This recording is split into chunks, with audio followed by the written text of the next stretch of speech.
Chantopoulos, desculpa, eu perguntei antes e errei. Vice-diretor do Instituto de Desenvolvimento Educacional da Fundação Getúlio Vargas, vice-presidente da Associação Brasileira de Educação à Distância e integra o Board of Directors do Open Educational Consortium. E para mediar essa mesa, eu chamo... também falta o Tel Amiel, desculpa, coordenador de Cátedra da Unesco, Educação Aberta, colaborador do mapeamento internacional de REA, e a mediação desse painel vai ser da Carolina Rossini, fundadora do REA Brasil. Obrigada, Daniela. Vou deixar. E aí, gente, boa tarde.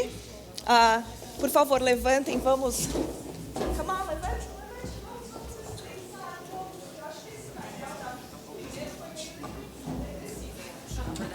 O pessoal só trouxe notícia ruim, que não tem, que não dá certo. Que não tem, que não dá certo sim. Todo mundo espreguiça, é por isso que a gente está aqui hoje, é por isso que a gente está em sala de aula, é por isso que a gente trabalha pro bono, é por isso que a gente acredita em software livre, é por isso que a gente anda lá nos corredores de Brasília. Então, por favor, vamos lá, gente. Tem muita gente aí fora que, de fato, precisa que a gente segue trabalhando isso. Todo mundo espreguiça. Ok, pode sentar agora. Obrigada. Gente, eu vou mediar aqui, mas eu queria só fazer uma breve introdução. Eu sou advogada, professora de Direito, trabalho com direitos digitais e direitos humanos na internet por mais de 15 anos. Me formei na São Francisco em 2000 e sou apaixonada pela questão das tecnologias, né? Fui advogada nessa área no Terra por 7 anos e depois fui para a academia, dar aula lá na GV, e foi lá na GV que eu conheci o Creative Commons, conheci meu marido também. A gente casou dentro do movimento. E me apaixonei por isso, porque trabalhando no Terra e começando com aquela questão de distribuição de conteúdo online, eu percebi que isso era, de fato, uma revolução tecnológica e de conteúdo que tanto a aprendizagem, a ciência e a tecnologia tinham que se beneficiar, sim. E aí, trabalhando com o pessoal da USP, o pessoal do GEPOPAI fez uma pesquisa grande em 2009, 2010, de quem patrocina livro didático e livro científico, a gente percebeu que é o governo, né? A gente já sabia muito isso, estudando o PNLD, e depois, na parte de universidade, também é o governo, né? Então, isso abriu uma série de possibilidades e argumentos para a política pública para mudar isso, né? Uma briga que a gente tem há mais de 10 anos é a reforma do direito autoral, está voltando aí. A lei brasileira é uma das mais restritivas. Eu estava lá com o Gilberto Gil em 2003, com o Lessig, com o Ronaldo Lemos, com o Guilherme Almeida, do Ministério da Justiça. Foi uma das primeiras reuniões, a gente falou, a gente tem que mudar. O Brasil tem uma das 5 piores, mais restritivas leis de direito autoral. Quando a gente estava na CONAI, a Bianca, a Débora, a Pri veio depois também, a gente falou, com mais de 2.000 professores, eu sei porque a gente distribuiu panfletos, e os professores falavam, eu quero sair da sombra da nuvem de pirataria, né? Porque tudo é não na nossa lei. Hoje em dia, a gente está brigando, inclusive trazendo bibliotecários, que é uma camada muito importante, a Nicole vai falar sobre os bibliotecários também, para essa briga de acesso aberto, de REA, e, pelo que a gente está vendo, a nossa lei vai melhorar sim. Só que não adianta nada só ter restrições, exceções, limitações, etc. A gente precisa de segurança jurídica também no direito dos usuários. Por isso que REA, software livre, acesso aberto, todas essas questões, até inovação aberta com licenciamento aberto de patente, precisa dessa camada adicional de contrato, que é o Creative Commons, que pode ser qualquer contrato de licenciamento que dê os direitos para os usuários. A gente só prefere o de Creative Commons porque já está em quase 100 países, já é interoperável internacionalmente, virou um estándar legal. Como tem estándares técnicos, o Creative Commons virou um estándar legal. Então, eu trago isso porque as estatísticas assustam, né? A gente tem milhões e milhões de pessoas, a gente tem mais de 158 milhões de pessoas no mundo em universidade hoje em dia. Só que, daqui a pouco, isso vai ser quase 300 milhões de pessoas, e as universidades e as escolas que a gente tem hoje não vão aguentar essa população. Então, a gente tem que pensar em mecanismos alternativos de incluir esse pessoal. Então, não é só dar para o público um conteúdo, é pensar sempre no que eu chamo de outreach, né? Como você vai trazer esse pessoal por metodologias inovadoras, pela tecnologia, para fazer parte de tudo isso. E é por isso, pensando nisso e pensando no que está acontecendo no Brasil e fora do Brasil, que a gente resolveu trazer nossos convidados, pessoas que eu conheço há muitos anos e que são meus heróis em diversas partes do mundo. Existem mais. A apresentação que eu fiz em Brasília, eu já coloquei no SlideShare, lá tem mais de 120 países mapeados. Então, tem sim, um de vocês fez uma pergunta sobre iniciativas. Tem sim universidades brasileiras, escolas brasileiras e também ao redor do mundo fazendo REA e contribuindo com REA. A África tem exemplos belíssimos, a Índia, a Austrália, os Estados Unidos. Impacto nos Estados Unidos já está sendo medido, o que é muito importante. Então, está tudo lá listado, tem vários mapas, etc., etc. Mas eu quero, na verdade, dar a palavra para eles, porque eles são as pessoas que criam REA ou que batalham por política pública no REA. E mesmo a Nicole, por exemplo, vendo de um país em desenvolvido como é os Estados Unidos, as barreiras, os custos são semelhantes. Nós temos identidades de problemas, tanto direito autoral, como política pública, como barreiras de custo para estudante, como questão de incentivos e motivações para professores. Então, eu quero, na verdade, passar a palavra para vocês. Como a gente tem 2 brasileiros, eu vou intercalar um a um. Vou começar com a Nicole, e aí depois a gente vai seguir. Obrigada.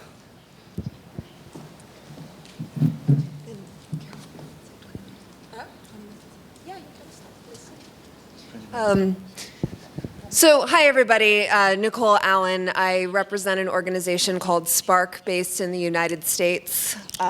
It's a coalition of academic and research libraries that work for a more open system in scholarship and education. And I'm also involved in leading the U.S. Open Education Advocacy Coalition and also part of an international network called the Open Policy Network. I've actually been involved in the issue of open education since I was a college student, as Carol mentioned. There are lots of barriers to affording an education in the United States, even though we're one of the richest and largest countries in the world. Many students have to take on really big loans in order to afford college. In fact, my generation is often called Generation Debt for this reason. Part of that cost is textbooks and educational materials, which are very, very expensive. I've been out of college for about 10 years, and textbook prices have actually doubled since I was in college. And many individual books will cost $200 or $300 US for a single course. Which is really expensive, especially for students attending vocational colleges or what we call community colleges. Sometimes books can cost as much as what students are paying to take the course. And it's a similar problem in K-12 education, school education. A lot of times the books that kids are using are 10 years out of date by the time they're replaced. And in today's world, where we have access to technology that can spread information instantly at virtually no cost, these problems shouldn't exist because we have the technology to solve them. And that's true in the United States, and that's true in Brazil. And I've dedicated my career to taking advantage of this opportunity and making sure that today's world is educating people the way that it's possible to educate people and taking advantage of all of those examples. Straight out of college, I got involved with an organization in the US that works with college students to teach them how to be effective advocates. And the issue that I worked on was the high cost of textbooks. And worked with hundreds of students on different college campuses to reach out to their faculty members and advocate the use of open educational resources. Also, we conducted some research on the impact of the high cost of textbooks on students. One of the really most interesting studies we did found that there were an increasing number of students who weren't buying their textbooks because the cost was too high. And that trend has only increased. over the past years. And that means that students are actively undercutting their own education because they can't afford the materials they need for school. And again, this is happening in the United States, where we're a developed country, we're seen as one of the richest countries in the world, but these problems exist. And we see open educational resources as a solution to that. Which should I pay attention to? 15 minutes. Okay. I can tell you 5 minutes before. Okay. So we're working to address this problem in a number of ways. So first, on the ground in terms of practice. My organization, Sparc, which is a network of libraries across the US and Canada, we're working with our member institutions to actually provide support to faculty members on campus. And what we found is that libraries can be a really incredible partner in working with educators to help identify high-quality open resources that are available. Because one of the largest barriers to using open educational resources is that they're hard to find sometimes because they don't have publishing companies that are spending millions and millions of dollars on marketing and sales representatives that are going around and talking to professors about their books. And then it's also hard sometimes to evaluate the quality. If you've just found a resource online that isn't, affiliated with a publishing house or an institution, it may be difficult to know whether the material is good for your course. So librarians can be really helpful in working through those challenges and helping educators customize and adapt and take advantage of all of the benefits of open educational resources. So that's what one of the things that we've been working on, and we've seen a really large increase in the use of open educational resources, both in higher education and K-12.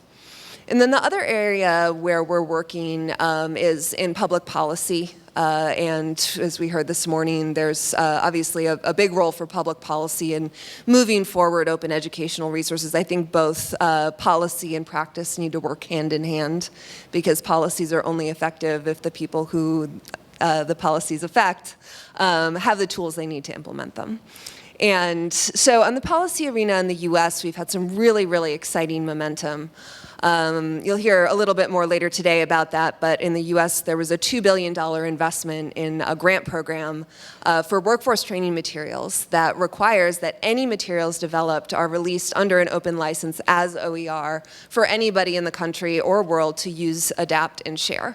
And that's already produced a number of really exciting impacts. For example, there are already people in Mexico taking some of the resources that were developed through this program and translating them into Spanish and using them there. So there's just one exciting illustration of the impact this can have.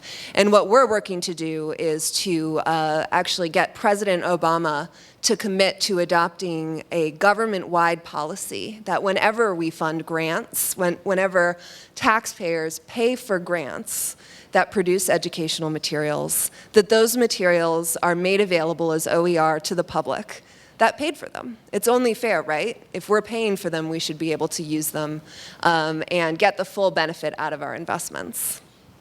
So a coalition of 100 US organizations sent a letter to President Obama 2 weeks ago calling on him to adopt this policy, and we're already in conversations with the White House about steps in that direction. And one of the exciting things that's evolved over the past few weeks is that we've been talking with people in your country, Brazil, about how we can work together in the context of the Open Government Partnership, which my colleague Jan will talk about, to actually develop resources to support this kind of policy that are relevant to other countries. Because as Carol said, we're facing a lot of the same barriers, a lot of the same challenges, and we have a common solution, which is open educational resources.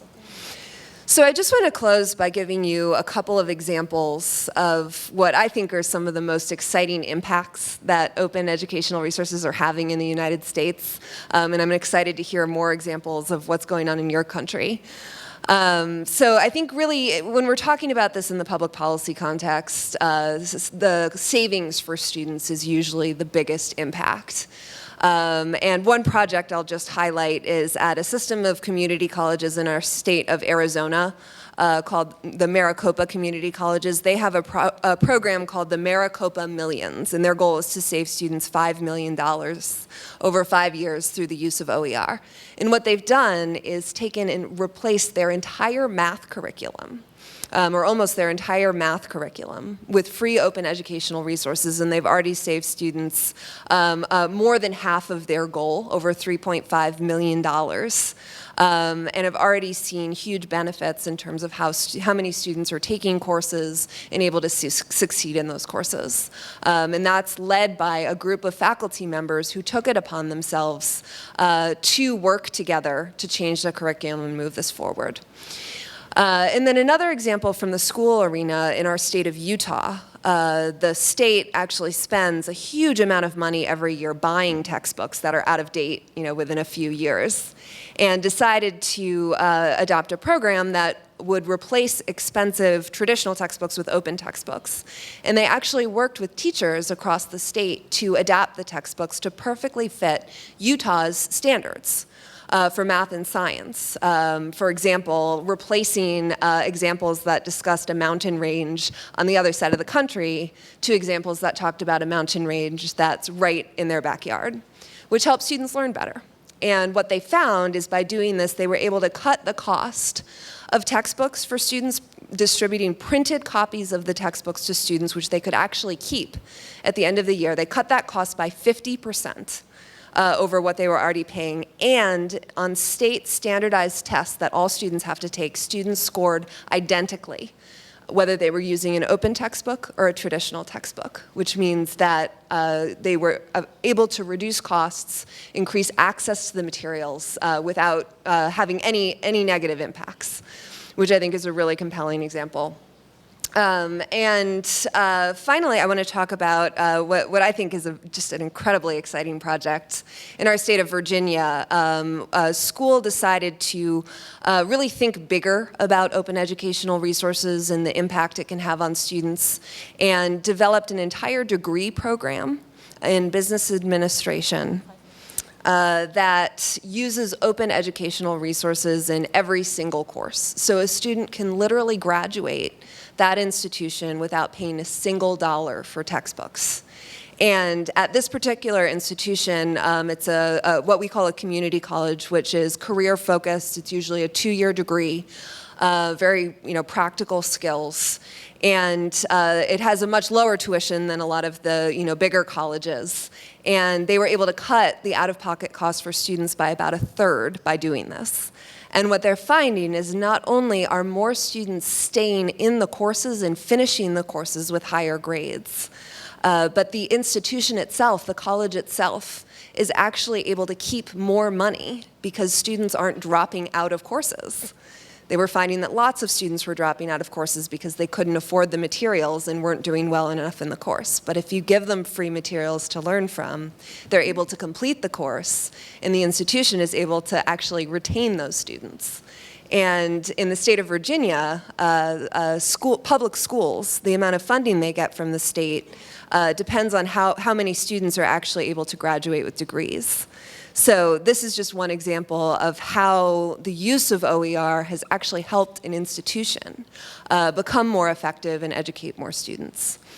So I think I was really interested to spend yesterday in Brasilia and talk with some of the political leaders in your government and people doing work on the ground. I think there are actually way more similarities between our two countries than I expected to find. And we've been able to make really exciting advances and spark a lot of momentum in the United States.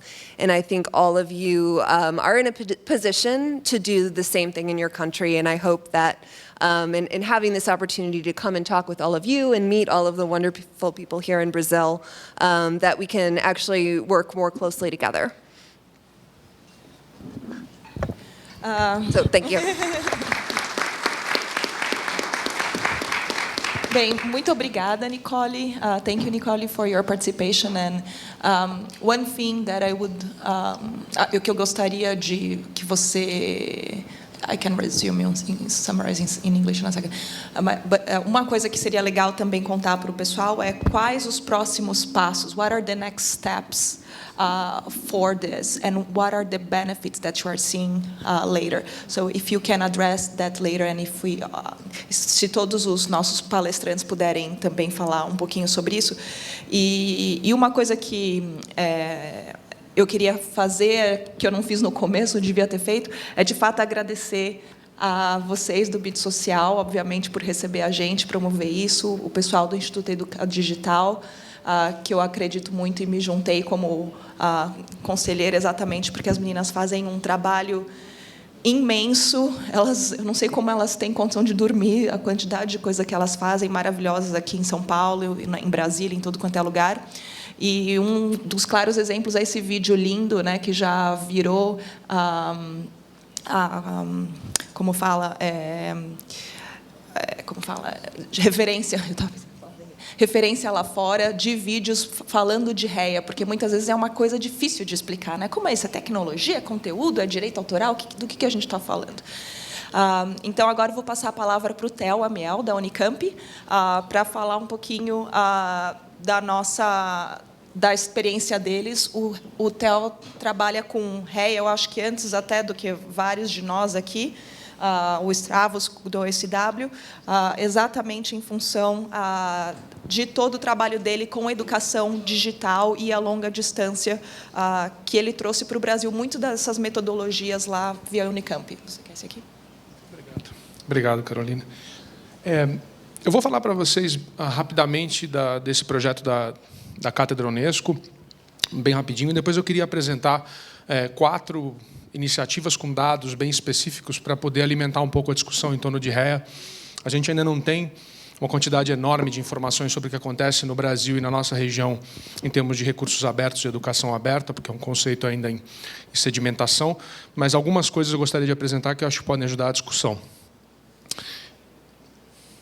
A Cátedra da Unesco é um selo que a Unesco dá para certos projetos ou universidades para trabalhar em temas que são prioritários para a Unesco ao redor do mundo. Nesse caso, REA é uma prioridade para a Unesco, então foram lançadas uma série de cátedras que trabalham com esse tema, ou temas correlatos, e hoje elas se encontram no Canadá, na Nova Zelândia, Eslovênia, Holanda, Brasil, México e, em breve, Tunísia. Então, isso forma uma rede bacana de pessoas no ensino superior que estão interessadas em pesquisar esse tema e avançar esse tema. E a gente se uniu pela primeira vez agora, em abril, para montar projetos em conjunto e insere a gente numa discussão global sobre recursos abertos. Eu vou partir, então, para falar de 4 iniciativas e depois a gente pode entrar em mais detalhes se vocês tiverem interesse em alguma delas em específico. Saiu de ordem aqui. O primeiro é o Mapa Global sobre REA, que é uma iniciativa que começou em 2014 por financiamento da Hewlett Foundation. Eles deram 3 pequenas somas para 3 projetos tentarem montar o que seria um mapa, uma cartografia de recursos educacionais abertos. E, atualmente, na segunda fase dele, ele está nesse site do OER World Map e está sendo liderado pelo pessoal da HBZ na Alemanha. É uma iniciativa muito bacana de tentar criar uma visualização de todos os atores, as pessoas, os projetos, os serviços relacionados a recursos educacionais abertos, justamente porque, apesar de ser uma iniciativa com a qual muitas pessoas se identificam, é muito difícil ainda saber quem são as pessoas, quem são os projetos ao redor do mundo, principalmente nos países que estão um pouco da periferia do movimento, que não têm tanto financiamento para trabalhar com isso, como é o nosso caso. Se você não está no mapa, infelizmente você não existe. Então a gente precisa colocar os nossos pontos no mapa para que as pessoas saibam que a gente existe, que a gente está fazendo essas coisas. A ideia é permitir que professores e alunos consigam achar, e outras pessoas, é claro, consigam achar os serviços, né? O que a Nicole falou é bem verdade para nós também. Apesar de a gente ter alguns repositórios, ter alguns lugares bacanas para encontrar recursos abertos, ainda é muito difícil de achar. Não circula, a mídia não circula, a gente não tem canais bons, alguns canais bons, como a rede a gente tem, mas a gente tem poucos canais bons para discutir esse tipo de assunto, e a gente precisa fazer com que esses serviços sejam fáceis de achar. A gente sabe que as pessoas entram no Google para procurar recursos abertos e não é necessariamente a melhor maneira de achar. Produtores e pesquisadores, para quem trabalha com REA, é importante formar redes. Se a gente vai trabalhar de maneira aberta, a gente precisa saber quem está trabalhando em temas parecidos, para não ficar primeiro trabalhando sozinho, que é muito ruim, e segundo, para que a gente possa unir forças em torno de coisas que são importantes. Então, o mapa ajuda a gente a encontrar essas pessoas. E para quem administra, para quem está gerindo projetos, instituições, é muito importante a gente poder mostrar dados para eles. Não necessariamente financeiros, né, de quanto a gente economiza, que pode ser importante em alguns casos, mas também muito mais para poder falar, olha, tem X pessoas que estão trabalhando nisso, tem 30 mil iniciativas em tal lugar, tem uma iniciativa parecida com a sua em tal canto. E isso é muito importante para quem está administrando e fazendo política no nível de uma universidade, de uma escola, de uma secretaria ou de um governo federal. Então, como exemplo, eu só queria mostrar 2 que estão recentes. Esse projeto começou na segunda fase, agora em 2015. Então, a estrutura de software está toda pronta, mas os dados estão entrando ainda. A gente está colaborando com essa entrada de dados para o Brasil e para a América Latina.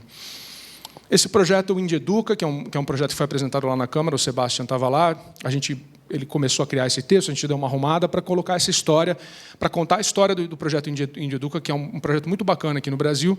E, ao invés de a gente simplesmente colocar os dados de maneira muito seca, né, o cara que coordena o projeto é esse, o objeto do projeto é X, a gente quer contar essas histórias. É uma maneira muito mais interessante de se identificar com o que acontece, você conta uma história.